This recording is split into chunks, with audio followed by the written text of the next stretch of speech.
I think there is nothing like when you call someone like champion, when you hear the champion, is like, how can I actually complain about anything? Like if you're There's so many strong, powerful, inspiring women doing really amazing things, and previous winners next to those legends, like what are you talking about? It's just like crazy. Filipino flags, sold-out stands, a line of fans stretching several hundred yards through Melbourne Park, and Alex Eala hadn't even walked onto the court yet. That was January. Rome is next.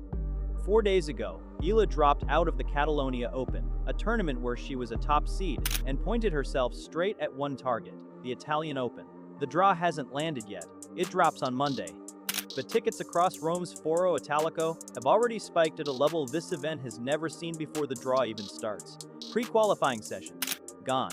Club seats for the final weekend, vanished. And Aryna Sabalenka, world number 1, reigning laureate Sportswoman of the Year, the most dominant player on the WTA Tour, has been left completely speechless. Not a word, not a reaction, nothing. An unseeded player. Ranked no 44. 2 clay wins, all season. A player who lost 6-2, 6-1 in Madrid just 8 days ago. A player who herself once said she would steal Sabalenka's serve if she could. That player is causing an insane ticket spike in Rome, without playing a single point. If you want to know exactly how this happened and what it means for Sabalenka, subscribe right now, because this story goes much deeper than the draw. Let's start with what actually happened in the last 2 weeks, because the timeline matters. April 24th, Madrid Open. Elise Mertens walks on a court 5, not even the main stadium, and dismantles Eala 6-2, 6-1 in under an hour. It was ugly. Eala won just 37% of her second serve points. She looked lost on the clay, scrambling for angles that weren't there, misfiring on shots she usually owns. The scoreline told a brutal story. A player ranked number 21 in the world just put a top 40 Filipino away like it was a practice set. Then something strange happened. Instead of dropping down to the Catalonia Open, a WTA 125 event where she was seeded 3rd, where the draw was softer, where a confidence run was practically guaranteed, Eala walked away from it entirely. Her name appeared on the entry list on Sunday. By the time the official draw was released that same night, she was gone. No announcement, no explanation, just gone. Her replacement in Catalonia? Varvara Lepchenko, world no, 160. Eala gave up a seeded position at a challenger event and handed her spot to a player ranked 116 places below her. In the middle of a clay court slump, 3 early exits in a row. That is not the decision of a player who is rattled. That is the decision of a player who has already decided what she is hunting. She went back to the Rafa Nadal Academy in Mallorca, posted 2 Instagram stories. Clay courts, her coaching team, nothing dramatic. The Academy caption read, "She's home." 4 days of reset, 4 days of silence on the public side, and while she was quiet, Rome was anything but. Ticket platforms for the Italian Open began registering unusual demand spikes for specific sessions in the first week of main draw play.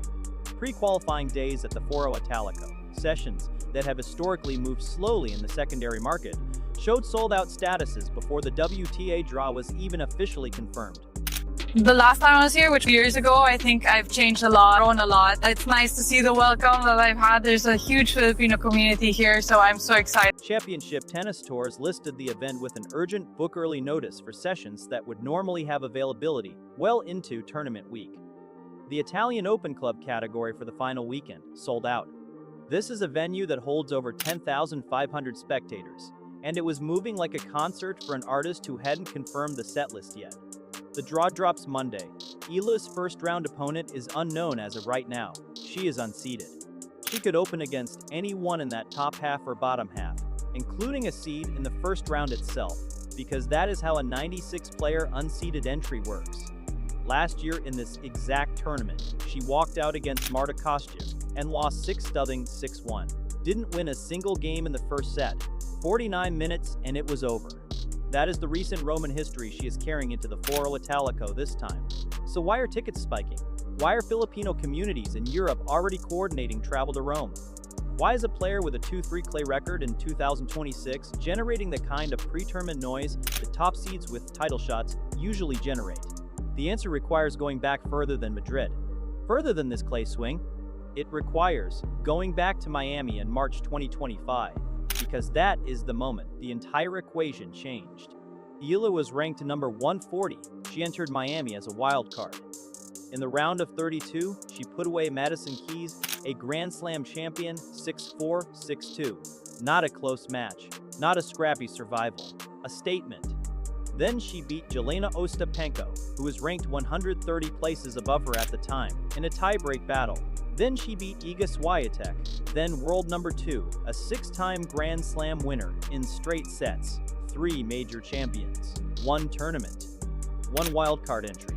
The tennis world had never seen anything like it from a player at that ranking. And the Filipino fan base, which had been quietly building across tennis circuits for years, suddenly had a name to rally around on the biggest courts in the sport. By the time Eala made the Miami semi-final, the crowd had transformed every session she played into something that felt less like a tennis match and more like a national event. Jessica Pegula, the world number 5 who beat Eala in that semi-final, described the atmosphere bluntly afterward. She said the whole crowd was against her. She said she genuinely didn't understand where all those people had come from. They came from everywhere. That is the point most of the tennis establishment has been slow to absorb. At the Australian Open in January 2026, the BBC reported that thousands of Filipinos descended on Melbourne Park for Eala's first-round match. They created a traffic jam outside Court 6. A line stretched several hundred yards through the grounds. The court holds around 1,000 people. The demand was 5 times that. Organizers were caught completely off guard. They had put her on Court 6, a party court, for a player who was already packing stadiums on hard courts across the Middle East and America.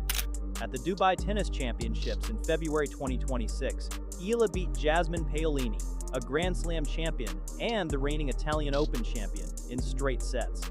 The crowd noise during that match drew comparisons to Davis Cup atmospheres.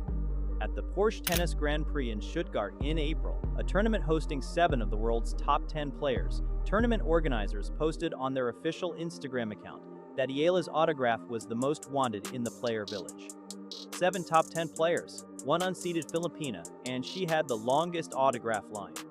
Former ATP pros Steve Johnson and Sam Querrey addressed this directly on their podcast earlier this year. Querrey asked Johnson point-blank whether Eala was the biggest draw in women's tennis right now. Bigger than Sabalenka? Bigger than Coco Gauff? Johnson answered yes without hesitation. He compared the effect to what Bruno Fonseca generated on the men's side in Miami and Melbourne the previous year. Standing room-only courts. Sessions that felt electric before a ball was struck. John Isner went further. He said the Philippines represents one of the most significant untapped markets tennis has ever seen, a nation of over 100 million people. Basketball and boxing dominate the culture. Tennis was a niche sport with no global star to point to. Then Eala emerged, and the market didn't just open, it detonated. Isner said fans at every tournament she enters tune in not just because she is talented, but because the atmosphere around her matches is unlike anything else happening in women's tennis right now. And Sabalenka is entering a tournament where all of that energy is about to land on her doorstep. This is where the Sabalenka angle stops being just an interesting subplot and becomes the actual story. She is the number 1 seed. She won the Laureate Sportswoman of the Year award just weeks ago at a ceremony in Madrid, where Eala was also a guest on the red carpet. She has been runner-up at the Italian Open before, losing the 2024 final, and she is genuinely hungry for a first Rome title. Her power game on slow clay is always a fascinating tactical puzzle. She is capable of winning this tournament, but she is walking into a situation she has never faced at this level before. Eala's fans do not disappear when their player is struggling. They got louder. They stayed in the Indian Wells stands until midnight in winter coats and blankets, when Eala's match ran late. They pack courts 2 sessions before she is scheduled to play. They travel across continents for a first-round match at a WTA 125 event.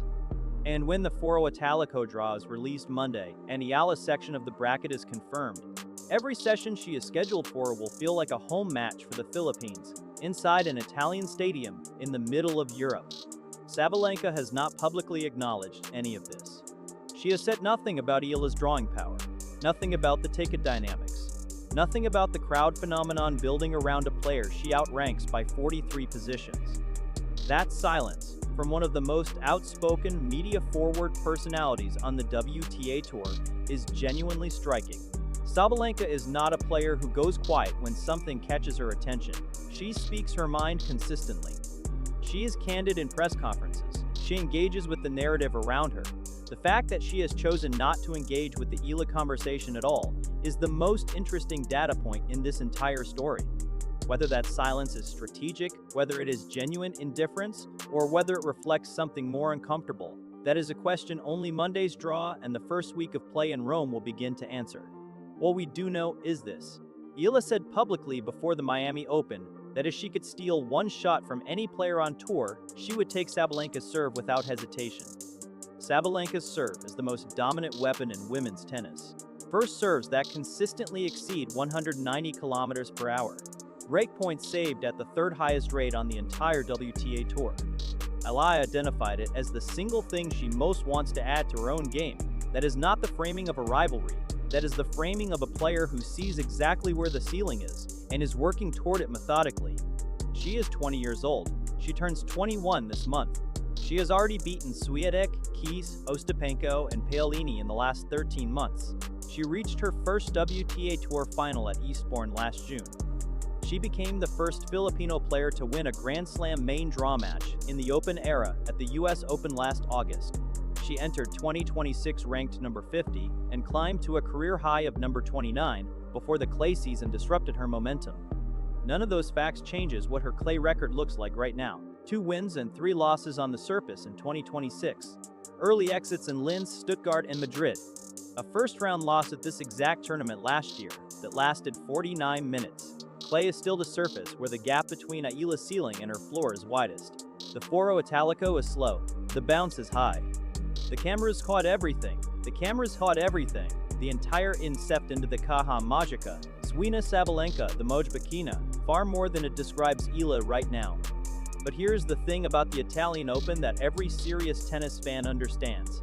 The draw at a 96-player WTA 1000 event is a maze. Seeds get upset. Sections open up unexpectedly.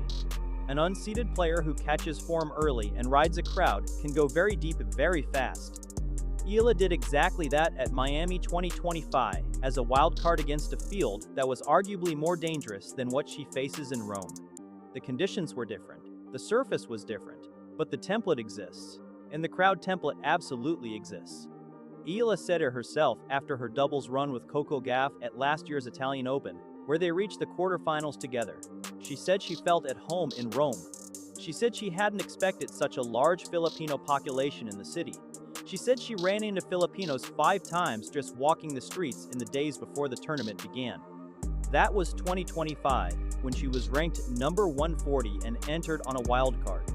She is coming back in 2026 as a direct entry, ranked number 44, with a US Open main draw win and a year of WTA-level experience behind her. The Filipino community in Rome knows this. The ticket market in Rome knows this. The tournament organizers at the Foro Italico know this, and unlike the Australian Open in January, they will not be putting her on a court that holds 1,000 people. Sabalenka is the best player in the world. She deserves to be the headline of the Italian Open. On paper, she absolutely is. But in the ticket market, in the crowd energy, in the broadcast numbers, and in the pre-tournament conversation, something is shifting in Rome before a single match has been played. And the player driving that shift is ranked 43 places below the woman who is supposed to own this tournament. The draw lands on Monday. The matches start on Tuesday. Whatever happens next, whether Eala goes out in the first round again, whether she runs deep into the second week, whether she ends up on the same side of the bracket as Sabalenka, this Italian Open already feels different from any that came before it. That is the Eala effect, and it is only getting louder.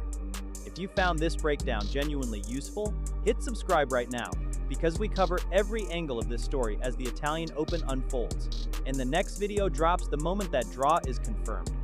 You do not want to miss what is coming.